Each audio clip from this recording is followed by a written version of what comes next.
Welcome to the land of the damage control assistance. The reason I call it that is because with these guns that were aboard ships during World War II, they really tried to protect the ship to keep the damage control people from working. So any of you that might have been in damage control, thank the gunner's mates for keeping you from having to do a job. Right now I'd like to talk about this 5-inch gun. And one of the things we want to talk about is what the various members of the gun crew did.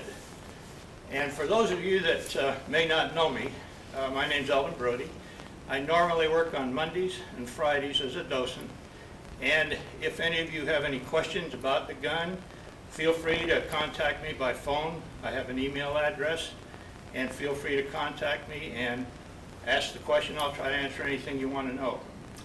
In addition to what we're going to talk about here, we have a handout that's available down in the flight suit mess that fully describes the gun and every position on the gun and what those crew members did in the performance of their duties. So take advantage of that, and when you have an opportunity, pick a copy of this up, and it's yours to keep. It's about 20 pages, but it talks about the gun as well as the projectiles, how they exploded, and the various aspects of it in that method. First of all, I'm going to talk about one of the main positions on the gun is the person that operates this area right here. He's called a pointer. The pointer is the person who fires the gun. And he looks through a gun sight up here, and he has to be in coordinate with the trainer who is on the other side. The pointer is a person who elevates the gun, that's up or down, and the person over here, the trainer, traverses the gun right and left. And this is what the pointer would be doing. He'd be sitting here and operating these handles, which would elevate or depress the gun, looking through this sight. This is a firing trigger. When they're on target, he closes the trigger, which is an electrical current, and that will fire the firing pin, which will then hit the primer on the powder case, causing it to burn, which would cause the projectile to fire out the barrel of the gun.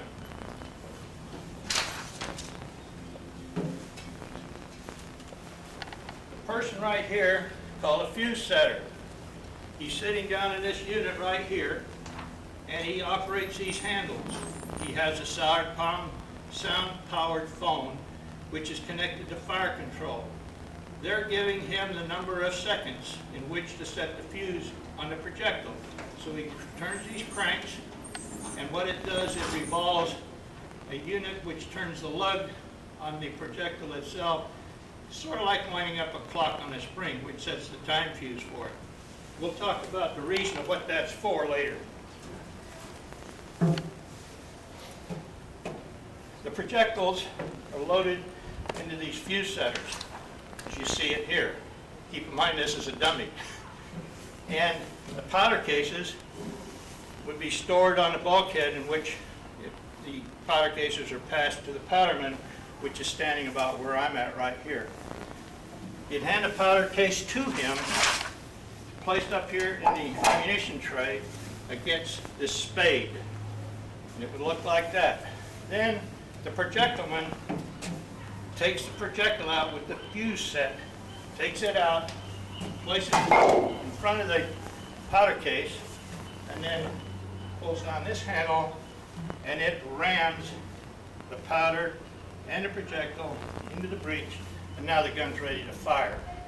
And of course it'll be fired by the pointer that sits over here. Now you're going to have to imagine that this ammunition has been rammed into the breech, and now the gun's been fired. As it's fired, the gun will recoil, and you can see right in this open space, that's the length of the recoil of this gun. It's about 12 and a half, 13 inches. So don't ever put your hand down here when you're firing this gun, or you're going to lose it. But as it recoils, the breech opens, the powder case is ejected, and the spade, of course, is up here at that time. The powder case comes out, and the hot powderman, or hot shellman, has a pair of asbestos gloves. He holds his hand here, and as the powder case comes out, it hits his hand, and he catches it here, and then throws it out on the deck. Now it's ready for another round to be placed into it. Over on this side, this is the trainer, and recall I mentioned he traverses the gun to the right and to the left, and he sits up here. These are the handles that he turns, and in doing so, it will move the gun to the left or the right, depending on which way he's revolving the handles. In the meantime, he's looking through the sight, and this is a coordination that comes in between the pointer and the trainer. Crosshairs that they have through here are pointed at a target. They have a method of dialing in the amount to lead the aircraft, and we'll show you how they do that in just a minute. But when the crosshair gets onto the target, remember the pointer is the guy that fires it. So these two people have to learn to work together. And if you'll recall, over on the sight that's on the pointer side, there's two eyepieces. One is for the pointer, one is for another person who's in training to become a pointer, so he learns how to use that sight system so that they can be effective at firing at aircraft. I'm going to back off here, and right here are two dials. One is, these are for the range adjustment dials. One is used for the angle that will, as you turn it, it changes a prism in the sight, either raising or lowering the crosshair that's horizontal. This one is for the azimuth setting, which will be used to move the crosshair that's vertical, right or left. This is the one that they'll use to dial in the target distance for lead. That information is sent down to this man that operates this by sound-powered phone and fire control. He cranks those in, and that, in a sense, what it does, it adjusts the crosshairs and the prisms on this side. This would be for the trainer, which is the vertical cross line. For the pointer, it's the horizontal cross line. And that adjusts that prism so that they'll get the correct elevation to the airplane they're shooting at, or the distance to the target, and this one adjusts it for the lead on the target. Yeah, I'd be remiss if I didn't explain what this handle is for, the one that's painted red. We walked right by it a couple of times. What this is the manual method of opening the breech. So keep in mind, before you can fire this gun, the breech has to be opened so that the ammunition can be rammed into the breech. So the breech block has to be opened in a downward position, and this is done manually. After that first round, then it's all taken care of automatically because of the track. As the gun recoils, there's a track in there on the breech itself, and that makes the breech come down as the gun is fired. We went by this particular station a couple of times, and it is an important part of this gun, especially the member that runs it. On some ships, the person that stands here is the gunner's mate, and he has a function to perform at this particular station. On this ship, on the Hornet, on the guns that were on the, like this, that were didn't have turrets around them, the gunner's mate stood out on the deck, and they had a person up here called the projectileman. And what he did was, whenever the gun recoiled, this spade, remember, that we talked about that rams the ammunition in, what it does when the breech is opened, or rather when the breech closes, it hits the bottom of this spade. When the breech closes up in that position at the breech, the breech block raises this spade up on this track right up here. You can see it in there.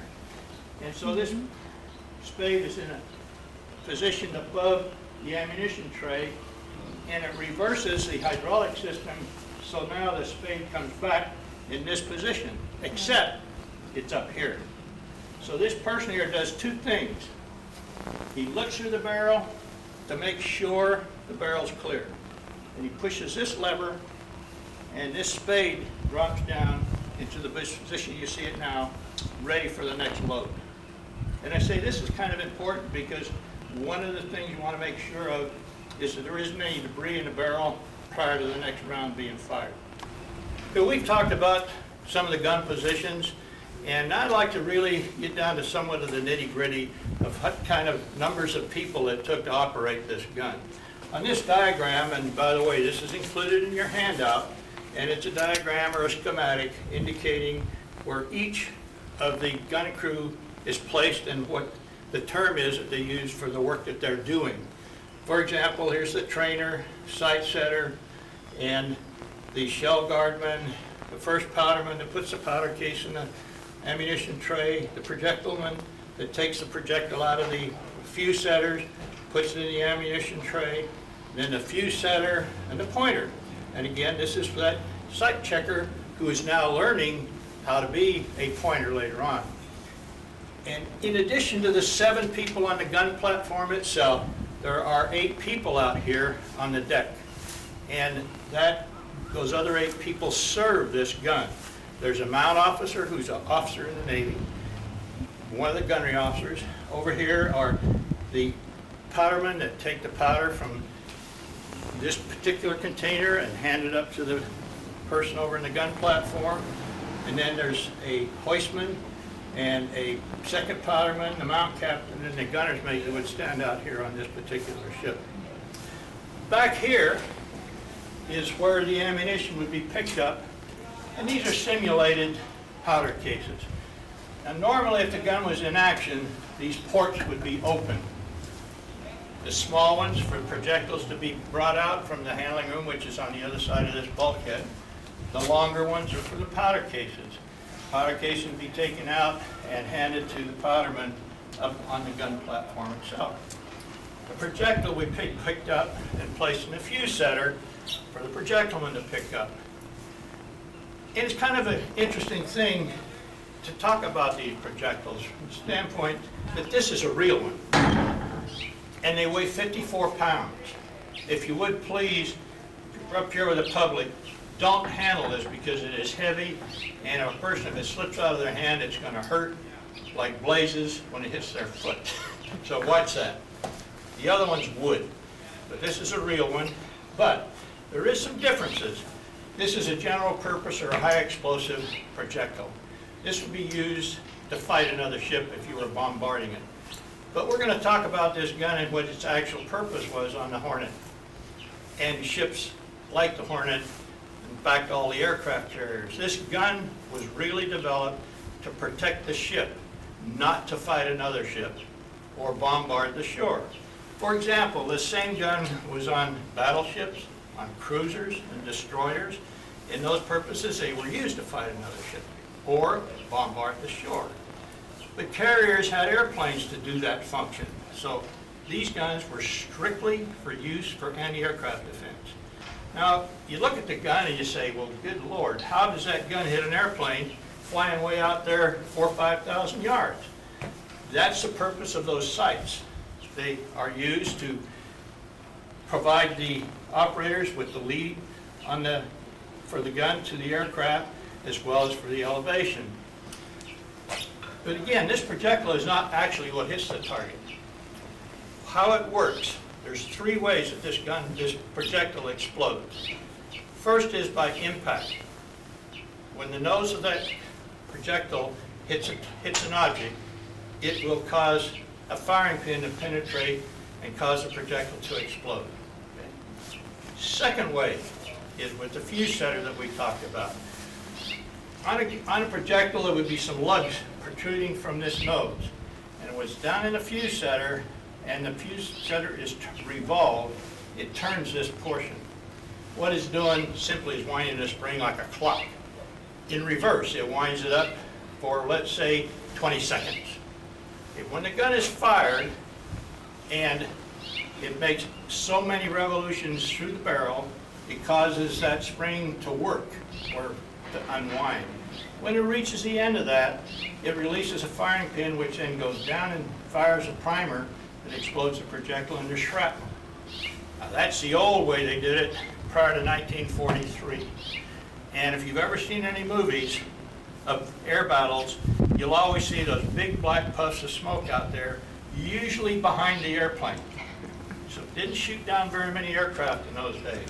However, in 1942, the American Navy British Navy engineers worked on what was called a proximity fuse. And we're not going to go into a lot of detail of how it worked, with a couple of exceptions, and that is just to say what happens.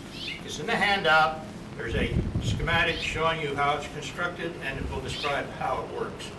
In any event, how it is, inside this nose of the projectile itself, what's called a proximity fuse, there's a small radio. That radio is powered by a battery. And the battery development of that battery was a critical part of the development of the proximity fuses. We're not going to go into detail other than to say we finally ended up with a battery that when the projectile rotated through the barrel, the plate slid open, allowed an electrolyte to go into some lead cells, which produced electrical power.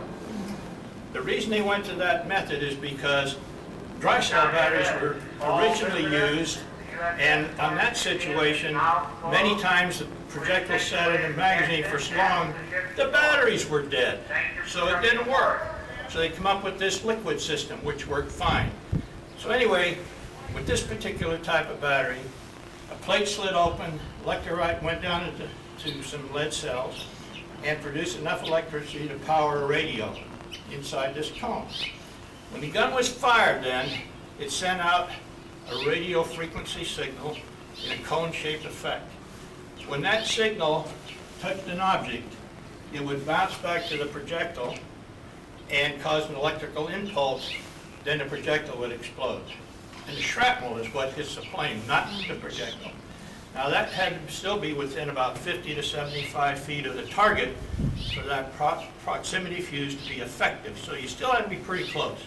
Again, this method using a manual pointer, manual training, creates a problem because of the coordination it took to get the gun to lead and have the correct distance to the target to hit it. So the Navy came up with radar control guns. That was originally in World War II called a Mark 37 director, and it would control the gun. And whenever the directors controlled the gun was slave to it. In other words, every place the radar moved, the gun would follow it. And in that case, the pointer trainer just sat there. They didn't have to do anything. And so the loading still had to be done, but the gun was slave to the director, and it was fired by the director, the personnel in the director control. So the gun would follow the target, and they had a computer that would pick up the information from the distance from the ship to the target, the elevation, the speed of the ship, how high the ship was from the water. To get all of that programmed in the computer, then it would come out and adjust the gun to lead the target by sufficient amounts to fire it. Then they would fire it from the fire control. And hopefully it would hit planes, which it did in a lot of cases. But the development of the proximity fuse probably increased the success of this gun by 75% as a guess. I'm not sure exactly, but it was around there someplace. In 1956, they did away with the old Mark 37 director and came out with an improved version, and this, you can see right here, is a Mark 56 director. And one of the things that you might want to think about doing is Art Johnson puts on a class about that director, because he's a fire controlman, and by the way, he was on this ship, and he will talk to you and tell you about the director and how it worked, how the computer worked, and he'll give you a complete explanation of that. But just for the benefit of how this gun would work, when they put the director on, that director would control this gun, and actually, like we said, it would be slave to it, so the pointer and the trainer didn't have to work with the gun. So this particular director, that class for it, usually follows this one. In other words, you'd be coming to a 5-inch 38 class or going to the fire control system for the gun. In any event, I'd recommend that you attend that one so you get a feel of how it worked and what its functions served. We talk a lot about, the gun crew and the projectiles, but I'd like to talk about the gun itself for just a minute and to describe various aspects of it. For example, this is a 5-inch 38 caliber gun. And I've had people ask me, it can't be a 38 caliber, that's just a little pistol. I said, well, the Navy uses caliber to designate the barrel lengths on the various guns that it carries. For example, every Navy gun that's over 3 inches in diameter has a caliber For example, the 3-inch 50, the 5-inch 25, the 5-inch 38, and the new guns aboard the ship today are 5-inch 54s. What that caliber is used for, it designates the length of the barrel, and how that's accomplished. You multiply the diameter of the bore, in this case 5 inches, times the caliber, which is 38. You multiply that, it comes out 190 inches. Divide that by 12, and that gives you a barrel that's approximately 16 feet long. It's about 15.8, but approximately 16 feet. That's the length of this barrel. Now if you go to like the 16-inch guns, there are two calibers of those. The old ones were 16-inch 45s. The new 16-inch was from the Missouri and the Iowa and Wisconsin and New Jersey. Those were 16-inch 50s. Again, to get the length of the barrel, you multiply the diameter of the bore times the caliber, and that gives you the length of the barrel. This gun, for its purpose in World War II, was excellent. One of the problems it had, though, was its firing rate. It could only fire pretty much, we'll say, a maximum of about 12 rounds a minute, which is a round every 5 seconds. And that may not sound like a lot, but keep in mind, you're lifting a 54-pound projectile into that ammunition tray, and we always pick the strongest guy of the gun crew to do that. But initially, when you start firing about 12 rounds a minute, it's about as fast as you can go. Now, there have been gun crews that can fire faster than that, but we'd say the average maximum is about 12 rounds a minute. After a few minutes of firing, you get down to about 8 rounds a minute, and that's more of a reasonable figure to use when you're talking about the firing rate of this gun. It's about 8 rounds a minute. The range of the gun is 18,000 yards at a horizontal, or we'll call it a surface target.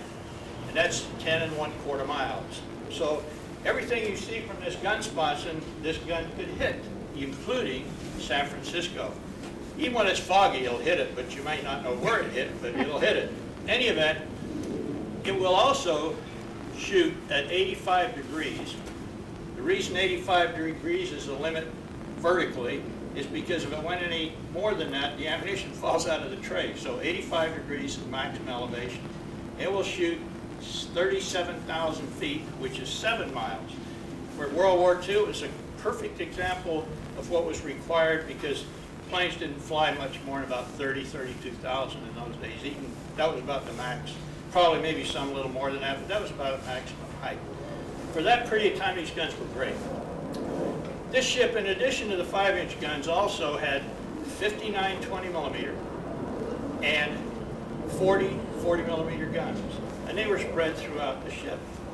Had 12 of these 5-inch guns. 8 of them were up on the flight deck in twin closed mounts. That means the mounts were all covered with steel inside of a housing, and a twin barrel sticking out of each one. There were 2 forward of the island and 2 aft of the island. And there were 4 of these guns during World War II, but they were on the port side. And after the war, of course, things were changed around. They ended up over here. Today we have just 4 of these aboard ship. In any event, that would make a total of 12 of these guns, and with the total number of 20s and 40s. And I figured out and estimated the firing rate of this ship if every gun on it fired at the same time. That would include the 20s, the 40s, the 5-inch, and we would get approximately a total of 20,000 rounds a minute if all the guns fired. Obviously, that wouldn't happen because you wouldn't be firing at a target from the port side or the starboard side. But if they could all fire at once, about 20,000 rounds a minute. That's a lot of rounds, no getting around it. But you'd be amazed, with half of that, say 10,000 rounds a minute from one side of the ship, how those planes would get through it. They would get through and hit a ship, especially the kamikazes. What would happen with kamikazes, the 20s and the 40mm guns, would hit them, sometimes kill a pilot. But usually they're diving on you when that happens. They're diving on the ship, and you could kill the pilot, you can set the plane on fire. But unless you blew a part of the plane away, a wing or tail, or some assembly which would cause the plane to lose direction, it would continue right into the ship and blow up when it hit. But when you hit them with a 5-inch, it usually tore a wing off or damaged the fuselage bad enough that it would explode in the air or fall. So during 1943, 44, the Navy working on another gun, a 3-inch 50, which would be an automatic. And that gun was specifically designed to use against kamikaze because it had a heavier projectile and it'd fire 20 rounds a minute. That's 10 out of each barrel because they were twin and they were automatic, which means it was fixed ammunition. That ammunition would be loaded into the breech automatically and fired. The reason they did that because they wanted a projectile with enough power that when it blew, it would blow something up, tear a wing off, tear a tail off, or do something so that plane cannot continue in a forward direction. But the only problem was the gun didn't get to the fleet until 1947. That gun, by the way, then replaced all of the 40 millimeters on this ship. They took all 40 of those off and replaced it with 14 twin 3-inch 50s, so it had 28 guns on it with 3-inch 50s. And still had about, I think it was 20 millimeters, and then 8 of these guns. 2 and 4 on this side of the ship and 4 on the other side. Not 8, there were 7. I keep thinking of Mount 50, 4 back there as being 2 guns back there, but there's only 1. So there was 3 on the port side and 4 over on this side. So, but today we've only got the 4 and that's it. By the way, these guns are all demilitarized. The breeches are melted so they can't be opened. In addition to that, the barrel's full of concrete, so the gun will never fire.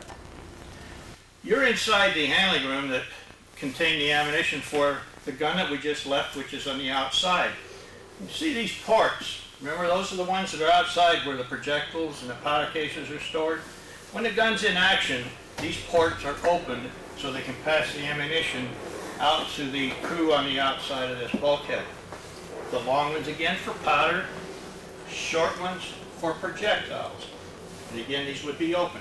One thing we ask you to pay attention to whenever you have visitors up here, we ask you never open these ports. The reason we want them closed because of weather. We don't want rain coming in here because it needs to be kept the way it is. It gets wet in here and it gets difficult to maintain the integrity of the bulkhead because there is a soundproofing material on it. In this compartment, there are 2 ammunition hoists. This is one of them. And what they're used for is to replace the ammunition that's been fired by the gun out there. Now keep in mind, there was a period of time there were 2 5-inch guns out there. And they would carry about 75 rounds for each gun. So it'd be about 150 rounds in here. When they fire, they use sound-powered foam that's connected here down to the magazine. The magazines for this gun are down on the 5th deck. It's about 7 decks below us. And this hoist is used, it's a dredge type hoist where both the powder and projectiles come up this hoist and they're taken from the hoist to replace the ammunition that's been used. So as the ammunition comes up, it's picked up and brought over here. The powder case is here and the projectiles stored in this compartment. Projectiles are just stacked on top of each other with the bottom end in one direction and then reversed so they stacked up so they will get as many as they can in here, about 75 rounds. As the ammunition is used up, these plates are taken out so that they can just get the ammunition and bring it out. These are here to keep the ammunition from falling out when the ship is underway. Over here, the powder cases, as you can see, they're stored just like that on here and then just stacked up. And again, there's a plate here that goes down behind them so they don't slide out. Just for your information, these are actually off the Missouri in Pearl Harbor. We had a fellow that worked on as a volunteer on the Missouri, and he came to the Hornet one day to visit. Lo and behold, he brought us 2 of these. So that's the actual size of the powder case. And they weigh 28 pounds when they're full of powder. 14 pounds of powder, the rest of the weight, roughly 14 pounds, is the powder case itself. And this would be kind of a nice place to work because this is the only ready room on the ship today that has the ammunition stored in a compartment like this. All the other 5-inch guns had ammunition lockers just outside on the deck, and you had to open those up to get the ammunition out to satisfy the needs of the gun. One of the aspects of being a gunner's mate, you have the opportunity and the privilege to clean those barrels after you get through firing. To do that, we had cleaning rods. And let me guarantee you, this is not like a .22 rifle. These are heavy. And you had to put 3 sections together to get it through the barrel. So to do that, you'd assemble it outside, lower the gun down to where you could get it in, and then work it back and forth, back and forth. In addition to this, we also had what was called a star gauge. Star gauge was a round piece, and it had extensions that fit into the grooves of the barrel, and that's what would cause the projectile to twist as it came out. Being that the rotating band on those projectiles are copper, that they sometimes get a buildup in that groove area, and that star gauge has to fit through that barrel, because if you get it too jammed up, the projectiles get ruined sometimes. It'll actually tear the rotating band off of them. You don't want that to happen. So in any event, they're hard to clean, but it takes time and effort to keep them clean, but that's our job. That's what we love to do. Anyway, I hope that this information from this short video will provide you enough information to talk to visitors aboard the ship. And again, I do want you to pick up a handout down in the flight suit mess. It's in that steel set of drawers right by the garbage can, currently where the garbage can is at. Don't mix the two up. But in any event, it's there for you to have, and it's about 20 sheets. In addition to that, there's a handout specifically tells you how the proximity fuse was developed for the projectiles. And with that, thank you very much for viewing this, and I hope it'll be of some help.